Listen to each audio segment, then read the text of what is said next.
नमस्कार, मी पंजाब डक 20 तारखेपासून ते 26 तारखेच्या दरम्यान राज्यात म्हणजे खूप ठिकाणी पावसाळ्यासारखा पाऊस पडणार आहे, काही ठिकाणी गारपीट होणार आहे, काही ठिकाणी वारं सुटणार आहे. म्हणून हा अंदाज सर्व शेतकऱ्यांनी लक्षात घ्यायचा.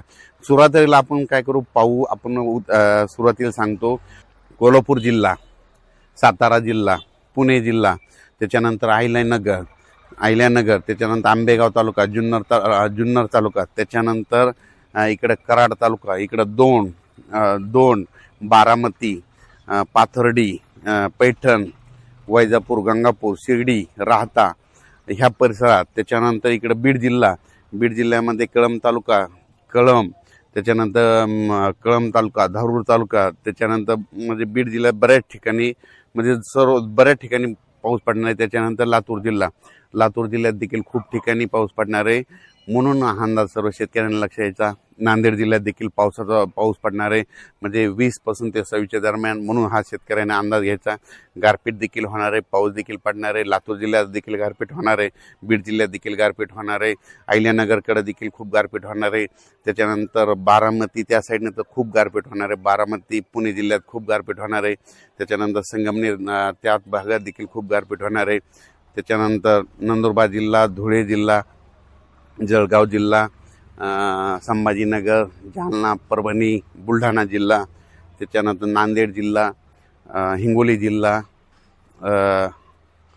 ह्या भागात देखील 20 ते 26 एप्रिलच्या दरम्यान पाऊस पडणार आहे. म्हणून हा अंदाज सर्व शेतकऱ्यांनी लक्षात घ्यायचा. तसेच अमरावती जिल्हा, अकोला जिल्हा, वर्धा जिल्हा, भंडारा जिल्हा, त्याच्यानंतर यवतमाळ जिल्हा, त्याच्यानंतर नांदेड जिल्हा ह्या परिसरात बी पाऊस पडणार आहे, पण तिकडल्या प्रमाणात म्हणजे खूप कमी राहणार, तिकडे जरा जास्त राहणार नाही अवकाळी. म्हणून हे अंदाज लागचा. खरा पाऊस मात्र तुम्हाला एक सांगतो दक्षिण महाराष्ट्राकडे होणार आहे. मग दक्षिण महाराष्ट्राकडे तुम्हाला सांगतो बीड जिल्हा, बीड जिल्हा, लातूर जिल्हा, परभणी जिल्हा, त्याच्यानंतर धाराशिव जिल्हा, सोलापूर जिल्हा, सांगली जिल्हा, सातारा जिल्हा, कोल्हापूर जिल्हा, पुणे जिल्हा, त्याच्यानंतर अहिल्यानगर, मुंबई, पुणे, इगतपुरी, इकडं नंदुरबारपर्यंत, इकडं नाशिक, येवला, निफाड ह्या पट्ट्यामध्ये जरा संभाजीनगर, जळगाव, धुळे, नंदुरबार ह्या पट्ट्यामध्ये जरा जास्त काही ठिकाणी गारपीट बी होणार, काही ठिकाणी पाऊस बी पडणार आहे, काही ठिकाणी नुसतं वारं सुटल. म्हणून हा अंदाज लक्षात येतात. तसेच तेलंगणा आणि कर्नाटकमध्ये देखील खूप पाऊस पडणार आहे. काही कर्नाटकमध्ये तर खूप गारपीट होणार आहे. म्हणून हा अंदाज लक्षात यायचा.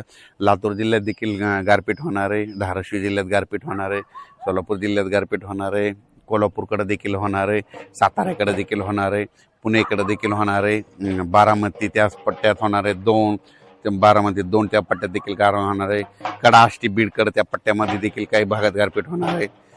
त्याच्या अहिल्यानगर जिल्ह्यात देखील गारपीट होणार आहे. म्हणून हा अंदाज सर्व शेतकऱ्यांनी लक्षात घ्यायचा. म्हणजे सांगायचं झालं तर काही ठिकाणी गारपीट होईल, काही ठिकाणी भाग सोडून देईल, काही ठिकाणी वारं देखील सुटेल. म्हणून हा अंदाज सर्व शेतकऱ्यांनी लक्षात घ्यायचा.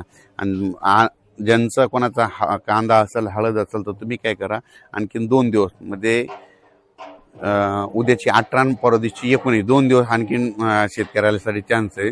म्हणून हे अंदाज लक्षात 20 पासून मात्र राज्यात पावसाची व्याप्ती वाढत जाणार आहे. म्हणून हा अंदाज लक्षात घ्यायचा. आणि आज आहे 17 एप्रिल. आज पाहू शकता हे तांबडा आभाळ हे झालंय.